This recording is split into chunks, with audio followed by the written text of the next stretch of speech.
Today we are going to discuss first about nomenclature of elements beyond 100. Children, as you know, the discovery of elements are still continuing, and the discovery about new elements are being identified in different parts of the world, and it becomes sometimes quite difficult to give names to a particular person. See, most of the elements names are given according to the person or area around which or part of the world where it is discovered. That area's names or the scientist names are given. And nowadays the practical difficulty is that in the different parts of the world same element is being discovered and so those cases IUPAC has decided IUPAC, what do you know? IUPAC means International Union for Pure and Applied Chemistry. That is actually setting the standard of chemistry, isn't it? So they have actually formulated some nomenclature how to name elements beyond 100. So there are actually some abbreviations or names are given. 0 will be named as nil, 1 will be named as un, 2 will be named as bi, 3 will be named as tri, 4 is quad, 5 is pent, 6 is hex, 7 is sept, 8 is oct, and 9 is n. So with these names we can make out different names of the elements which are discovered or which are keep on discovering above 100. First of all, let us write atomic number 100. When atomic number 100, you know, it contains one and there are 2 zeros. Okay, 1 we will represent as 1 is un. So we can write un plus 0 is nil plus one more 0 we have, that is again you have to write nil, then plus IUM you have to add into it, em. So the name of the element comes is unnilnilium. So unnilnilium is the name of the element 100th element, and the abbreviated form you can write it as here U represents 1 and N represents nil.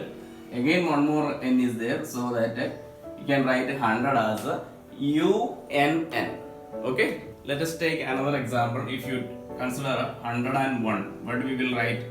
First un for 1, 0 for nil. Nil is written for 0, and 1 again you have to write un. Then IUM you have to add into it. Right? So unnil unium. Okay? Unnil unium. You can write the abbreviated form as UNU. So UNU is the symbol which can be represented. Let us take another example. Suppose you have 107. How to represent? Okay? That is 1 is our un, then 0 is nil, then 7 we have, what is 7? Sept, isn't it? Sept, then IUM you have to add into it. So unnil septium. Okay, what is the name comes? Unnil septium. Understood? So you can write the abbreviated form as UNS. UNS is the abbreviated form. You can write 107 as the element. Let me take another example, 113. So as you know, 1 is written as un, so I have written un, then again 1 is there, so again you have to write un. Then 3, what you will write? 3 is tri, then after tri what you will write? IUM. Okay, IUM is the suffix you have to mention. Okay, so trium. So since here there are 2 I comes, you can write it together as trium. No need to mention 2 I's, you can write directly trium. Okay, so the abbreviated form is UUT. UUT means ununtrium. Okay, now we shall move into the last element, but that is our 118th element. Okay, 118 is the last element we have, that is un 8 is the octet. So what you will write? OCTIUM. So the name comes octium. Okay, children, and the abbreviated form you can write it as UUO. Okay, so this way you can write the IUPAC names of elements above 100.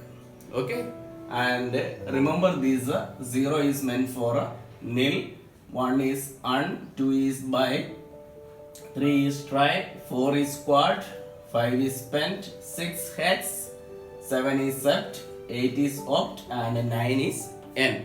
So these digits you put it together and add this IUM into it, you will get the desired IUPAC nomenclature for a particular element. Okay, this is actually used only for elements beyond 100. Okay, children, I hope this is understood to all of you.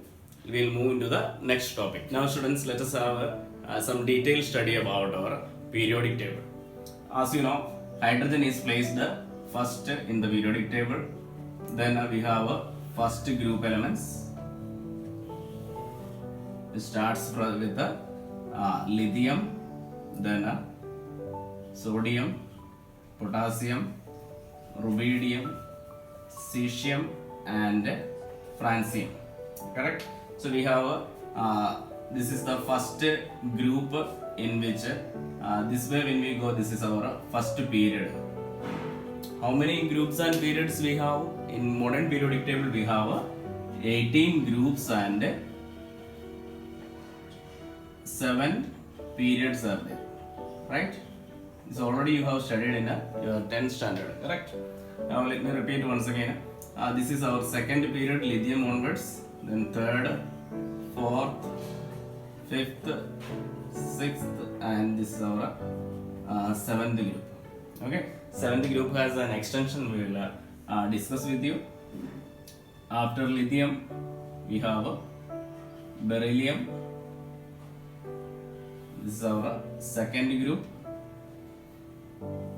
Beryllium, magnesium, calcium, strontium, barium, and radium. This is our first two groups. This is the second group, and after calcium, this is the 21st element is scandium. Scandium onwards we have 10 groups comes in between.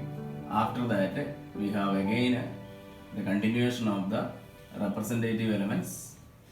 There are 10 elements here, and after that here we have 6 groups from 13, 14, 15, 16, 17, and finally we have the 18th group. 18th group, just opposite to our hydrogen we have here helium atom, helium element. Okay. After beryllium we have boron, carbon, nitrogen, oxygen, fluorine, then neon, sodium, magnesium, then aluminium, silicon, phosphorus, sulfur, chlorine, argon, then potassium, calcium. This is our 13th, 14th, 15th, 16th, 17th, and 18th groups. So this 18th group elements we call them as noble gases, in which helium, neon, argon, krypton, xenon, radon.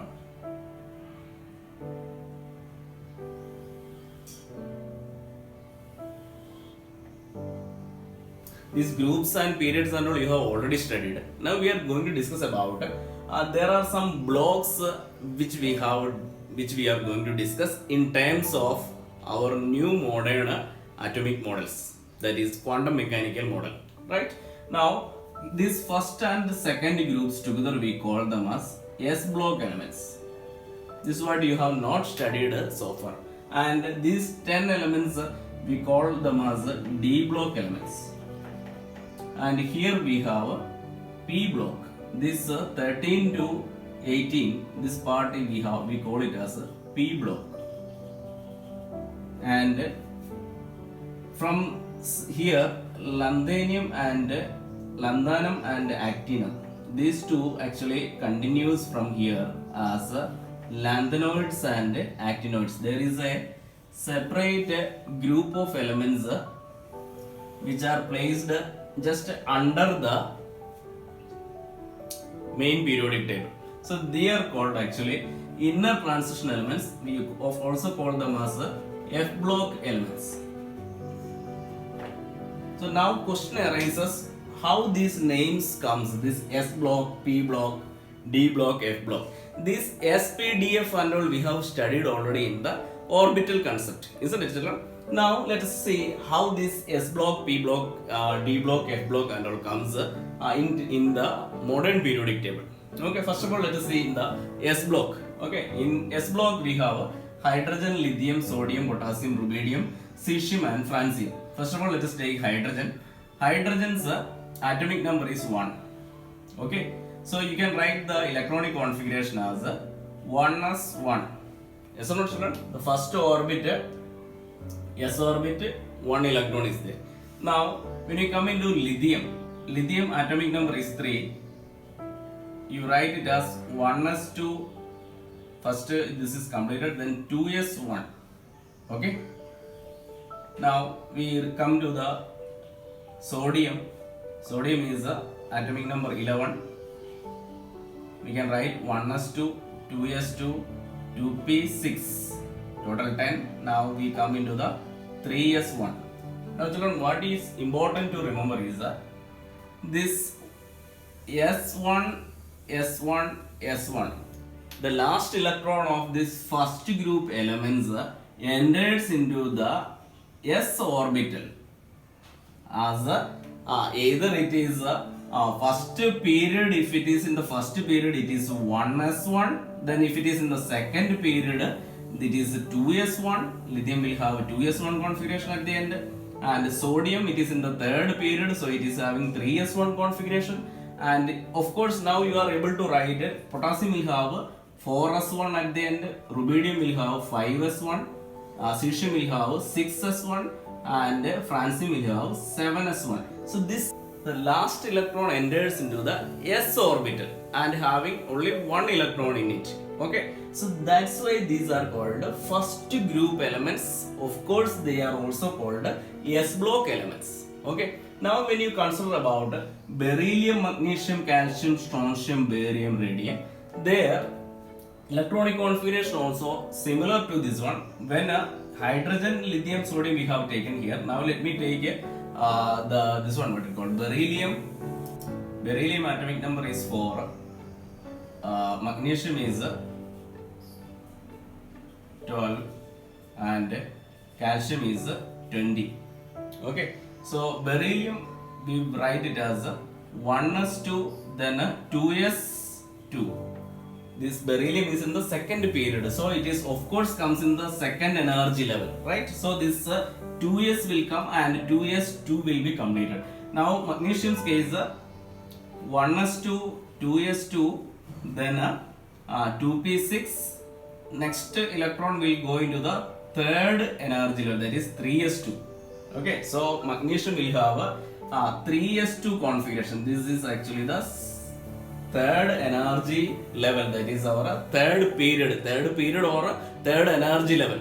Principal quantum numbers only we can represent these periods also. Periods represent the principal quantum number, means n values. Okay, now calcium, of course you can write calcium is in the fourth energy level or fourth period. So the last electron will be entering into the 4s2 configuration.